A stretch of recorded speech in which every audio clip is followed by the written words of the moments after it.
आज अथर्व फाउंडेशनचा आजचा ॲम्ब्युलन्स डोनेशनचा कार्यक्रम होता. नागालँड आणि सिक्कीम या दोन राज्यांमधल्या पूर्वसैनिक बोर्डाच्या आपल्या निवृत्त सैनिकांसाठी या दोन्ही ॲम्ब्युलन्स आपण आज अथर्व फाउंडेशनच्या माध्यमातून भेट दिल्या. Colonel PK Kapoor, colonel Chandrashekhar Unni हे माझ्यासोबत इथे उपस्थित आहेत. भारतीय सेनेचे अनेक जवान आजच्या या कार्यक्रमाला उपस्थित होते. आणि जसं मागच्या वेळेला आपण या करोना कालावधीच्या आधी आपण जी पहिली ॲम्ब्युलन्स मणिपूरला दिली, तर मणिपूरला ॲम्ब्युलन्स दिल्यानंतर त्या सगळ्या अरुणाचल, आसाम, मेघालय, मिझोराम, नागालँड, सिक्कीम अशा सर्व ठिकाणाहून प्रत्येक राज्यातील पूर्वसैनिक आणि जिल्हा सैनिक बोर्डाकडून अशी मागणी होती की आम्हालासुद्धा एक ॲम्ब्युलन्स मिळाली तर बरं होईल. कारण का त्या दूरक्षेत्रामध्ये डोंगरावर राहत असलेल्या आपल्या निवृत्त सैनिकांना, त्यांच्या परिवाराला देशाच्या सेवेमध्ये 30-30, 35-35 वर्ष सेवा केल्यानंतर, निवृत्त झाल्यानंतर कधी चकमकीमध्ये, कधी लढाईमध्ये, कधी युद्धामध्ये त्यावेळच्या जखमी झालेला आपला सैनिक त्या दूर पहाडावर राहतो.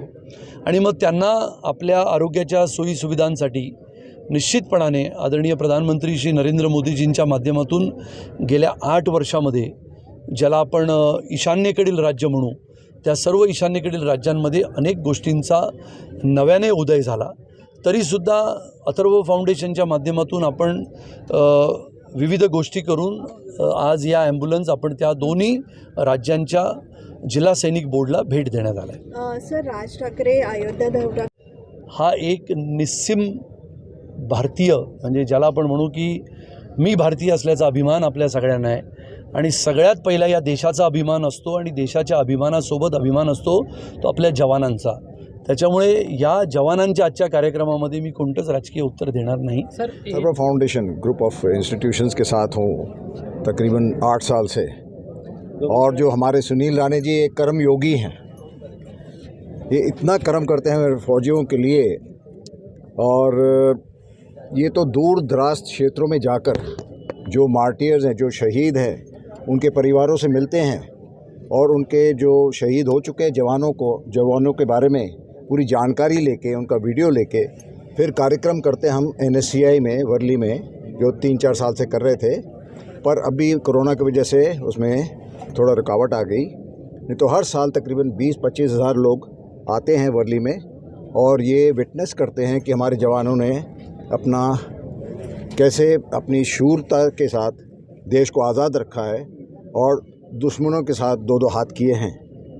और ये कहानियाँ पब्लिक तक पहुंचाने के लिए राणे जी इतना अच्छा कर्म कर रहे हैं कि हमें फ़ौजियों को बहुत उत्साह मिलता है कि हमारे साथ भी पूरा देश है हमारे साथ.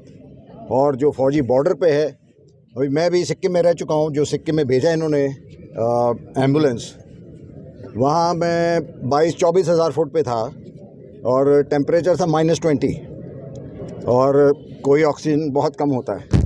तो वहाँ 3-4 स्टेज ऑफ एक्लिमेटाइजेशन होती है. पहले 6000 फुट, 12000, 18000, फिर हम लोग चाइनीज़ बॉर्डर पे इंडक्ट होते हैं. तो ये hostile terrain, hostile enemy, hostile environment, ये सब पार करते हुए हम अपने देश के सेवा के लिए हमेशा हम तैयार रहते हैं, ताकि कोई दुश्मनों की खोटी नज़र हमारे देश के ऊपर ना पड़े. वहाँ पर एम्बुलेंस नहीं होने से पहले कितनी तकलीफें थी और अब जब एम्बुलेंस मिल रहा है तो क्या सुविधाएं होगी, वो बता दीजिए. पहले एम्बुलेंस नहीं थी तो एक्चुअली पहाड़ों में ना वो एक होता है पल्मनरी ओडीमा, तो वहाँ जब ऑक्सीजन कम होता है तो अगर एकदम एक्लिमेटाइजेशन के बिना हम जाते हैं या फिर टेम्परेचर एकदम वेरिएशन होता है 30-35 डिग्री का, स्लीपिंग बैग के अंदर से निकलते हैं तो बाहर तकरीबन 30-35 डिग्री का वेरिएशन होता है. तो उसमें पल्मनरी ओडीमा होने का, वाटर इन द लंग्स होने का बहुत चांसेस रहते हैं. तो वहाँ कोई सुविधा नहीं है और उसमें इमीडिएट आपको नियरेस्ट हॉस्पिटल या नियरेस्ट जो है सुविधा, मेडिकल सुविधा, वहाँ पहुँचना बहुत ज़रूरी होता है. तो उसके लिए ऐसे दूर दराज के क्षेत्रों में कोई एम्बुलेंस नहीं होती, कोई चीज़ नहीं होती. और इस एम्बुलेंस के पहुँचने के बाद जो वेटरन्स भी वहाँ सपोर्ट करते हैं या वहाँ रहते हैं, उनके लिए बहुत फ़ायदा होगा. और राणे जी ने इतनी दूर तक सोचा है उनके बारे में, इसके लिए मैं इनके बहुत आभारी हूँ.